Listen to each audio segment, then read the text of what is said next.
The source within you knows where you are in relationship with everything you want, and knows exactly what the path of least resistance is to get you there. But you've got to try a little bit to be on a vibration of least resistance. And as you start hanging out in a vibration of less and less and less resistance, it's just going to amaze you at first when you realize how smart non-physical is, how caring they are about where you are, how much they know about where you are in relationship to where you want to be. And they'll just guide you and guide you and guide you and guide you. You would think with all this information and knowledge that I've got that I would feel empowered and better off, but instead I really feel... Well, if we thought that, then we wouldn't have written that book, and then that book, and then that book, and then that book, and then that book. Are you upset with yourself at not getting it the first crack out of the box? Yeah. I feel like with all this knowledge that I've gathered, that I would feel more empowered and better off, but instead I feel really overwhelmed and overthink everything. And I have a lot of stress and anxiety a lot of the time because I worry about the negative thoughts and beliefs and feelings that I have surrounding the things that I want in life. And I worry that because of this, it's keeping me from getting them. I know that, and I have so many dreams and things that I want to experience and have, but I feel really frozen with fear of them not coming true. And I feel like if I don't believe 100% and know that they'll come true and feel good all the time when I think about them, that there's no point in trying or going for anything because of my negative thoughts and beliefs are keeping me from getting it. And it's frustrating because I try really hard. I try really hard to feel good and think positive and feel like there's always that voice inside of me that's determined to keep me from being happy, that voice that's constantly comparing me to other people and doubting and worrying and criticizing and overthinking everything that I do and think. And I want so bad to just relax. It's interesting. Did you hear us earlier today? We were talking about how the orbs, and we were talking about how we pick you from the crowd, and that a strong desire causes a very powerful spiking. That's how we saw you. In fact, somebody else tried to get in your chair, and we said, "No, not you." So she's worried about you dripping on the microphone. So, as we saw you, the energy of your desire, even though you are a bit as you've described, in that you are worrying about things, so there is a strong tug of war, which is evidenced by the way you're feeling and even about the way that you were reading there. But the desire is so strong that it will prevail. It's wonderful to see such powerful desire so early in life, and that's the most significant thing that we want to say to you.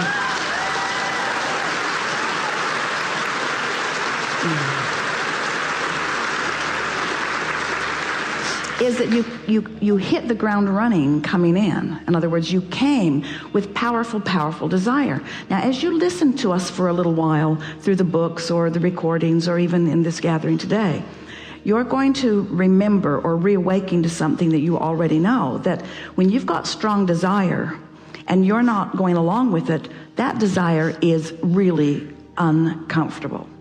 And yet, you, and we do it too, are making a bigger deal than we want to out of not going along with it, because the not going along with it is just a byproduct really of the environment in which you've been living. It isn't that. Someone said to us they were concerned about their teenager and really wanted to protect their child from experiences that they had found to be unpleasant when they were young.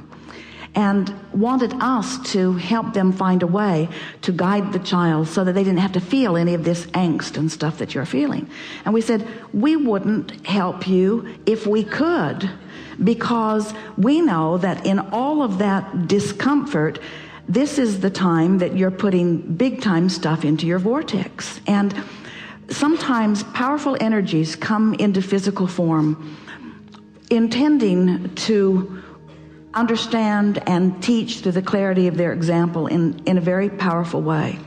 And when that happens, at early ages, they scrutinize life in a more detailed way than most anybody does, finding more problems and therefore putting more solutions, finding more questions and therefore putting more answers.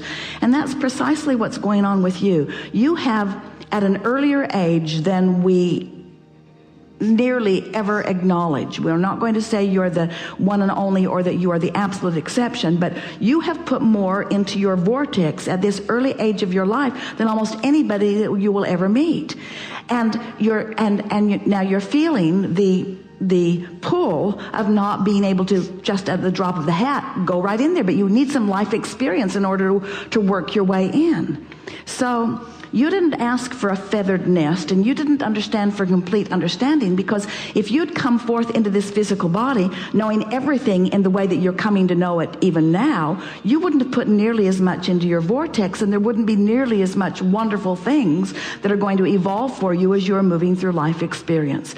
So everything that you're feeling here, we could boil it down to just a handful of statements that go like this. I wanted in a very powerful way, exposed myself to enough contrast that, and in the process of that, I have come upon an inordinate amount of self-doubt.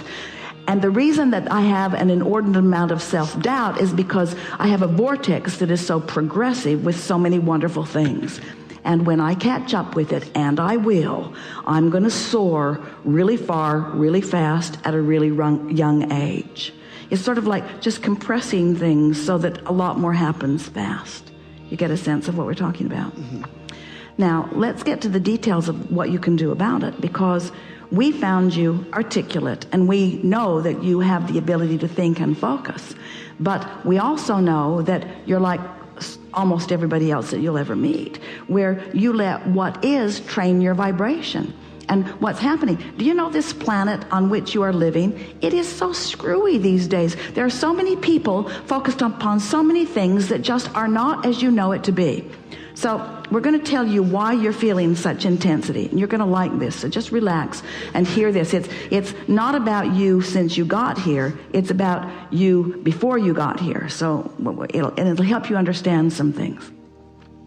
So everyone's running around exploring life, knowing what they don't want, knowing what they do want. And they're creating these vortices that we've been talking about. So you have a vortex, and you have one, and you have one, you all have one. But there's also this collective consciousness. There's this vortex that is the vortex that is culminating as a result of all that's been lived. Now, that vortex is what humans will experience as future experience, but it's the now reality of what is source, or of what man wants to call God or non-physical. It's this culmination of desire. It's the eternal energy that supports everything that's coming. And it's from this pool of energy that new energies are being born. So it's all that knowledge that has culminated, and all that goodness, the best of everything that has culminated, that is the energy from which you came. So you came as a powerful teacher with all of that energy into an environment that is bickering about just about everything. Nobody likes anybody very much anywhere anymore, it seems like. So it's no wonder it's a little hard to take, because you come from all of this knowing of all of this well-being. So it's a bit of a rocky ride, but here you are, so early in your experience, with a vortex well enough formulated for an 80 or 90 or 120-year-old, and still in the process of trying to define what's going on. So the conversation that we just had before you sat down, it's a really good basis to begin with here, because you heard us speaking about how you have to ignore what is and just focus upon what's in the vortex. And you were trying to describe some of what you think is in there. Who do you think you are? What is it that you want? What is it that you're looking for that you feel that you haven't been able to find? Because the most powerful and interesting thing that we heard from you and felt from you as you were describing, it was the purest rendition we've ever heard of someone who was simply trying to explain how awful it feels not to be in the vortex. In other words, you weren't saying, I want a car and I can't get it. I want a girlfriend and can't get it. You weren't saying, my mother doesn't understand me. You weren't saying, they're beating up on me in the playground. In other words, you weren't talking about anything other than this innate knowing that you're supposed to feel better than you do and you don't know what to do about it. Isn't that right? Don't you love knowing how smart you are so fast?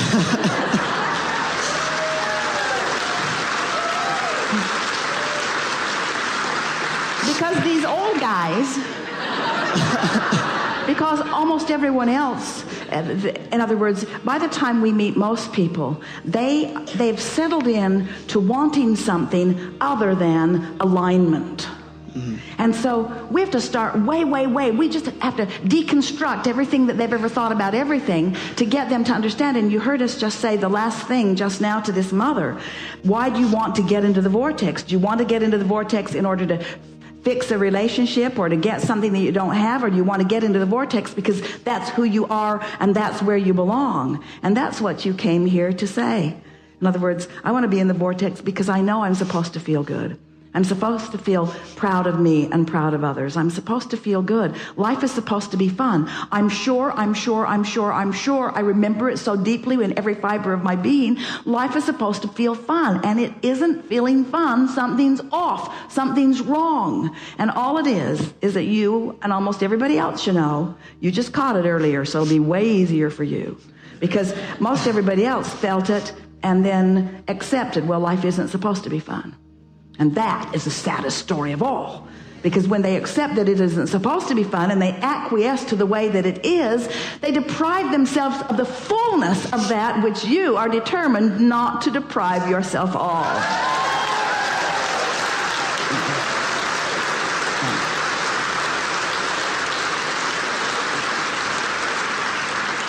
So what you do, you just do it a little bit at a time. You catch yourself in the vortex and then you milk it. And you think about what is it that feels good about this, and you just play it over and over in your mind. And when you find something that doesn't feel good, you do your best to try to ignore it. And you say things to yourself like, there's nothing wrong with me. I'm just more understanding of emotions. I'm feeling my guidance system in a stronger way. My guidance system is going to serve me earlier and younger than almost anybody else. And I'm going to get a handle on this. In fact, I've already got a handle on it. And then just what Esther does, because Esther has found herself really, really sensitive to energy. And like you, when she thinks about something, even if it's something that is a reality that normally she might think she needs to do something about, it's painful to focus upon it. And so she's just coming more and more to the place where when she finds things that are painful to focus upon, it's just not worth it. In other words, let humanity take care of humanity. Or, in other words, nothing is worth sacrificing your alignment with who you are.